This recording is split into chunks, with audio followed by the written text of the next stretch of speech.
Hai Okta People, bertemu kembali bersama saya Mark Karyos di acara I Like Monday dari Pialang Okta Investama Berjangka. Sebelum masuk ke materi, kita masuk ke slide. Oke, kita membahas mengenai perizinan Okta Investama Berjangka. Yang mana perizinan yang diperoleh oleh Okta Investama Berjangka itu betul-betul lengkap Okta Trader. Dalam artian kita sudah ada izin dari Bapepti, ICDX, dan Aspeptindo. Slide selanjutnya. Nah, untuk penghargaan yang diterima oleh Okta Investama Berjangka itu juga cukup relevan. Dalam artian apa? Pada tahun 2021, Okta itu mendapatkan penghargaan Most Excellent Broker of the Year. Dari ICDX itu juga sama, dan di tahun 2022 ini yang paling menarik nih. Okta Investama Berjangka itu juga memiliki penghargaan sebagai Most Transparent Broker. Dalam artian apa? Okta Investama Berjangka itu betul-betul suatu pialang berjangka yang betul-betul transparan terhadap kliennya maupun terhadap dari sisi administrasi. Masuk slide selanjutnya. Kelebihan trading di Okta Investama Berjangka itu adalah yang pertama, low spread. Bicara low spread, otomatis nih kita pada saat bertransaksi di market, kita kan maunya yang spreadnya kecil dong, supaya apa? Gampang mendapatkan profit.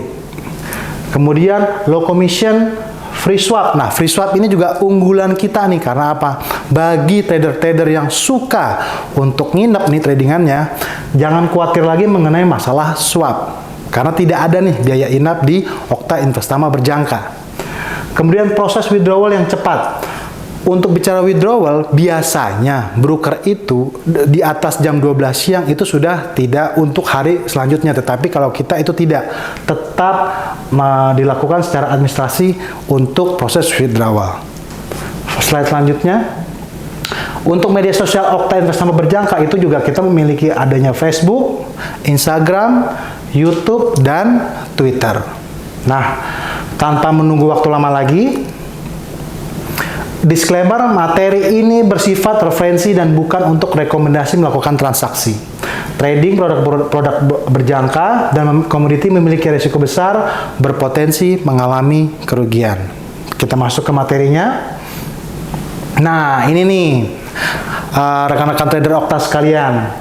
Bicara review hasil rilis data kalender ekonomi 29 Mei atau 2 Juni, itu tuh sebenarnya fokus utamanya para trader itu betul-betul mengarah ke non-farm payroll. Nah, bicara non-farm payroll itu juga dibarengi juga oleh namanya pagu hutang Amerika Serikat. Karena apa? Kalau misalnya kita review ke minggu kemarin, itu tuh mengenai masalah hutang Amerika itu tuh betul-betul dibicarakan oleh semua orang investor sekaligus trader. Bicara hutang Amerika Serikat itu sebesar 31,4 triliun dolar. Nah, itulah yang akan membuat perkembangan atau pergerakan gejolak di market itu betul-betul volatile. Nah, untuk non-farm payroll sendiri itu tuh dirilis hari Jumat kemarin. Average hour earning itu mengalami penurunan dari 0,4% menjadi 0,3%. Kemudian non-farm sendiri itu dari level 294.000 menjadi 339.000. Nah, ini angka yang betul-betul cukup signifikan rekan-rekan trader semuanya. Karena apa? Kenaikannya cukup banyak nih, dalam artian pengangguran itu tuh pengangguran itu tetap ada, cuman untuk lowongan pekerjaannya itu menjadi banyak.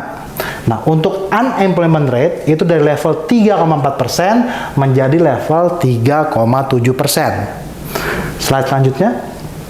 Nah, seperti yang disampaikan tadi, sebetulnya pada sesi minggu kemarin itu tuh yang betul-betul menjadi fokus para pelaku pasar, investor, dan trader itu adalah pagu hutang Amerika Serikat.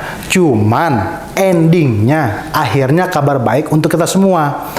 Karena apa? Senat Amerika mengesahkan undang-undang yang menangguhkan plafon hutang hingga 1 Januari tahun 2025. Jadi bahasa orang awamnya nih, rekan-rekan sekalian, itu tuh hutangnya itu tuh dimundurin ke 1 Januari 2025. Di sini dentumannya baru akan ada lagi nih di market. Itu begitu. Nah, harus dicermati betul-betul 1 Januari, ingat itu pada saat momen pergantian tahun baru. Jangan sampai kalau kita pada saat lagi berlibur. Jadi rekomendasi dari kami nih, menjelang tanggal 1 Januari ini pada saat juga momen itu lagi libur, lebih baik kita jangan dulu masuk di market. Oke. Nah, pemerintah federal Amerika Serikat sendiri juga tidak akan kehabisan uang tunai dan dapat membayar tagihannya pada Senin hari ini, pada saat YouTube ini kita buat. Ya. Kemudian fokus investor dan trader beralih kembali ke seberapa tangguh ekonomi dan akankah proses disinflasi itu berlanjut.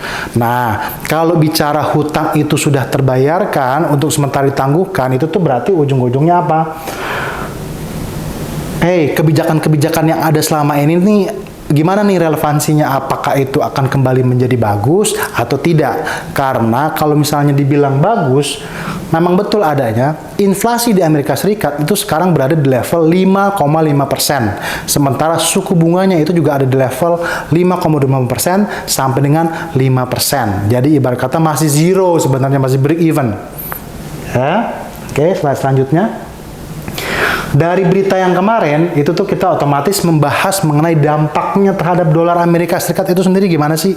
Karena apa? Ingat, pada saat kita transaksi di market, euro terhadap US, pound terhadap US, Aussie terhadap US. Kemudian jangan lupa yang biasanya nih, trader-trader itu pada suka emas, XAU terhadap US. Berarti sebaiknya kita tuh pada saat bertransaksi di market, kita harus tahu dulu nih, dolar ini bergeraknya mau kemana.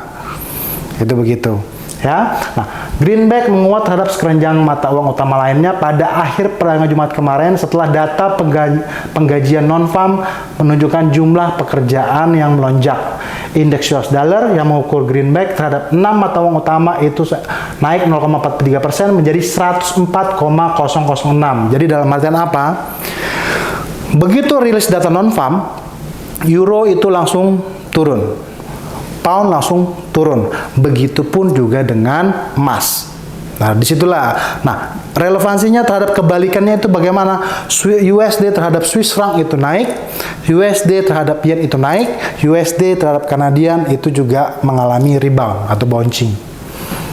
Slide selanjutnya. Dari dampak terhadap dolar, sekarang kita beralih ke dampak terhadap bursa Wall Street. Bicara Wall Street, karena bicara apa bagus nih, datanya NFT bagus, kemudian negosiasi pagu hutang itu juga sudah disetujui, otomatis menyebabkan Wall Street itu kompak meroket di tengah pengesahan rancangan undang-undang pagu hutang dan hasil rilis data NFT yang positif. Dow Jones itu melonjak 701,19 poin. Bayangin rekan-rekan semuanya. Itu bukannya main-main. Dow Jones itu langsung naik tinggi. Kemudian indeks SP500 bertambah 61,35 poin atau 1,40% dan indeks komposit Nasdaq itu meningkat 139,78 poin atau 1,07%. Jadi secara keseluruhan impact-nya itu betul-betul bagus untuk Wall Street pada saat dirilisnya data November kemarin. Slide selanjutnya. Nah, dampak terhadap minyak. Bicara minyak, pada sesi perdagangan Jumat atau sesi perdagangan pekan kemarin itu juga mengalami kenaikan, di mana sebenarnya dari hari Senin, Selasa, dan Rabu minyak itu harganya turun. Tetapi nih menjelang itu kesepakatan pagu hutang itu disetujui, akhirnya minyak itu melakukan sesi rebound dan naik. Naiknya itu karena apa? Ingat, biar bagaimanapun pengguna atau konsumsi minyak terbesar di dunia itu adalah Amerika Serikat. Jangan sampai nih, kalau misalnya pagu hutang itu nggak disetujui, akhirnya itu Amerika Serikat mau bayar yang minyak yang dipakai itu mau pakai apa? Kan begitu. Nah, begitu ada kesepakatan, otomatis optimisme terhadap minyak itu langsung keluar dan menyebabkan harga minyak itu naik rebound. Oke, slide selanjutnya. Nah, ini yang ditunggu-tunggu sama rekan-rekan trader semuanya adalah dampak terhadap emas. Harga emas tergelincir pada akhir perdagangan Jumat, menghentikan keuntungan selama 4 hari berturut-turut. Jadi, bicara pergerakan emas, Senin, Selasa, Rabu, Kamis dia udah enak nih, naiknya tuh udah tetap gitu loh. Tetapi begitu rilis itu sudah keluar, langsung emas itu menunjukkan pelemahan, di mana pada saat kita ini berbicara sekarang itu berada di level 1.940-an dolar per troy ounce. Oke, kemudian slide selanjutnya. Nah, untuk pekan depan itu tuh yang akan ada dirilis bagus buat pergerakan pasar itu adalah di hari Selasa. Hari Selasa jam 11.30 atau besok nih, itu akan dirilis pengumuman suku bunga dari Australia. Yaitu planningnya itu dari previous 3,8% menjadi forecastnya 3,85%. Tetapi beda nih sama Amerika Serikat.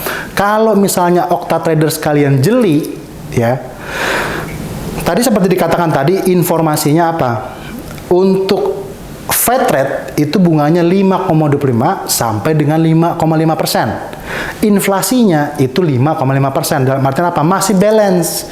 Sementara beda dengan Australian dollar. Karena apa? Bicara cash rate-nya itu 3,85%, itu ujung-ujungnya inflasinya Australia masih 5,8%. Jadi, dari Australia sendiri itu masih terjadi defisit sebesar 2%. Nah, disitulah bicaranya kenapa dolar itu biar bagaimanapun statusnya masih kuat dibandingkan sama Australian dollar, walaupun Aussie ini mengalami di level 3,8%, lebih kecil suku bunganya dibandingkan Amerika Serikat. Kemudian untuk hari Rabu itu juga akan ada momen yang menarik, peluang bagi para Okta Trader sekalian untuk bertransaksi di pasar. Ini juga akan ada pengumuman suku bunga dari Kanada. Dari level 4,5% juga sama menjadi level 4,5%. Jadi hari Selasa itu pengumuman suku bunga Australia, hari Rabu itu pengumuman suku bunga Kanada. Seperti biasa di hari Kamis, momen yang penting itu adalah unemployment claims dari level 232 menjadi 239. Kemudian slide selanjutnya. Nah, di sini kita akan kasih masukan-masukan secara teknikal itu bagaimana sih, sengaja yang kita ambil itu mata uang euro sama pound. Banyak nih masukan dari para Okta Trader sekalian kepada divisi riset bahwa yang paling banyak ditransaksi di market itu adalah euro dan pound. Bicara euro, kita bisa simpulkan bahwa level resisten ada di level 1.0782, 1.0884 sampai dengan 1.1099. Sementara kalau level support itu ada di level 1.062 sampai dengan level 1.0284. Nah, untuk trennya sendiri itu bicaranya masih kita lihat ya, ini masih arahnya menurun. Oke, jadi bisa dikatakan untuk pekan ini pilihan yang tepat itu adalah masih bicaranya tren turun.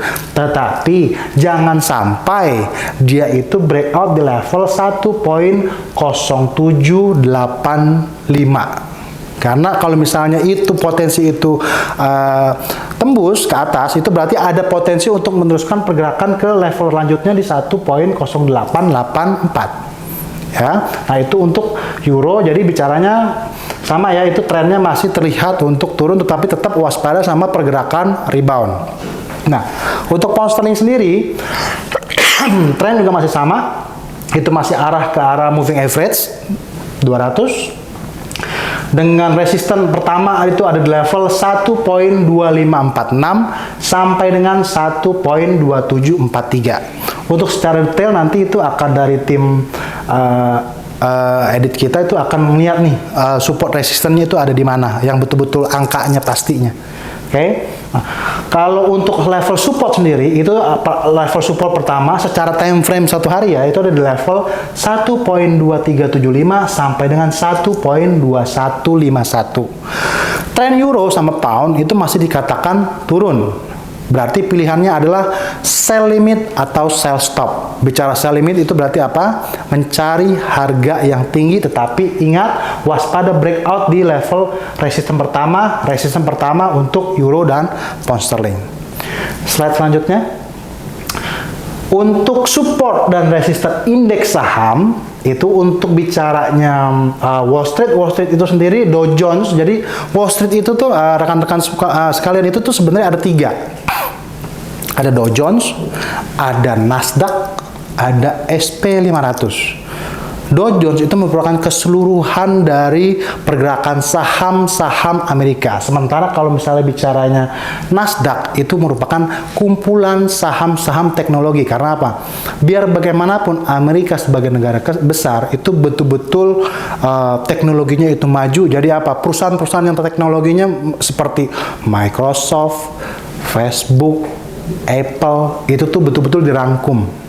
Ya, jadi itu yang namanya Nasdaq. Kemudian SP500 itu maksudnya begini. Saham-saham unggulannya Amerika Serikat itulah yang disebut dengan 500 perusahaan berkinerja saham terbaik. Nah, jadi ada 3 ya. Nah, yang kita tampilkan di sini hanya Dow Jones dan Nasdaq gitu loh.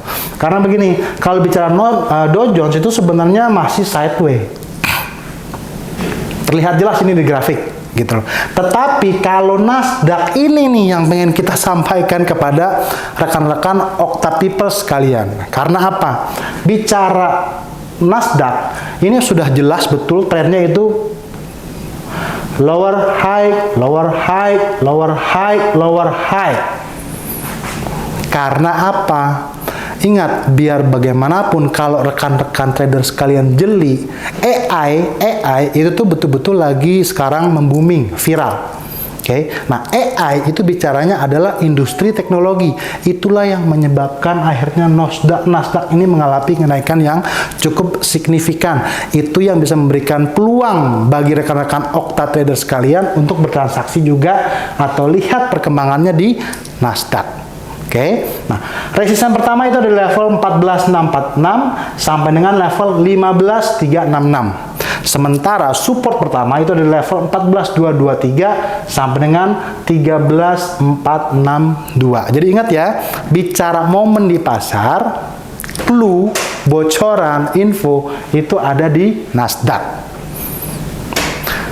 Slide selanjutnya. Nah, untuk support dan resisten komoditas ini bicaranya yang kita bawakan ini adalah emas seperti biasa yang disukai banyak rekan-rekan trader semuanya, dan minyak. Bicara emas itu tuh kalau melihat sekelebat ini aja tuh memang bicaranya ini lagi terjadi koreksi di mana penguatan dolar otomatis akan melemahkan emas. XAU USD.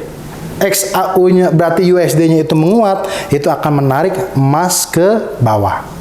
Nah, untuk emas sendiri, level resisten pertama ada di level 1986 sampai dengan 2078. Dalam artian apa? Harga high, all time high. Jadi harga emas tertinggi sepanjang sejarah dunia ini itu ada di level 2078, 2080-an. Inilah yang biar bagaimanapun sekarang ini digunakan oleh para trader, bahwa inilah sebagai penentu bahwa emas itu terjadi koreksi atau akan menembus lanjutan sampai ke 2100 bahkan level 2500. Ini patokannya. Ya. Kemudian kalau untuk bicara support pertama itu ada di level 1929 sampai dengan 1837. 1929 itu merupakan resisten pertama, kemudian 1900 itu merupakan resisten kedua, itu juga merupakan suatu level yang ada di area ini nih, rekan-rekan sekalian, moving average. Gitu. Biasanya kalau misalnya kita bertransaksi di market, inilah dia area-area pantul. Apakah dia itu akan mantul dalam artian rebound dalam keadaan menurun, atau dia akan terus turun ke bawah menuju support 3 dan keempat. Ya. Kemudian bicara minyak itu juga sama. Ingat, kalau bicara minyak secara garis besar seluruh negara di dunia ini sama-sama sepakat. Ini secara makro ya, secara makro bukan secara mikro. Ingat, biar bagaimanapun dentuman untuk menggunakan transportasi yang berbahan bakar listrik itu sudah mulai digalakan. Oke, jadi kalau misalnya bicara minyak, menurut pendapat kami nih, itu tuh trennya tuh juga udah nggak bakal terlalu besar gitu loh, kecuali sampai ada dentuman yang benar-benar ada bencana di pipanya itu betul-betul tiba-tiba terjadi ledakan atau gimana, itu mungkin bisa akan kembali ke level $100 barrel ke atas. Sebaiknya kalau misalnya sekarang ini ada di range sempit, yaitu di level $85 sampai dengan level $60. Range-nya minyak tuh ada di sekitar situ aja, jadi sebenarnya itu peluang juga. Di area bawah 60-an kita buy. Di area 85-an itu kita jadi momen sell. Oke. Kemudian slide selanjutnya. Jadi akhir kata, bicara bertransaksi di market itu memang sama nih seperti keseharian rekan-rekan trader semuanya. Kita harus senantiasa trade your plan and plan your trade bersama Okta Investama Berjangka. Terima kasih semuanya. Sampai ketemu lagi di pekan depan. Bye.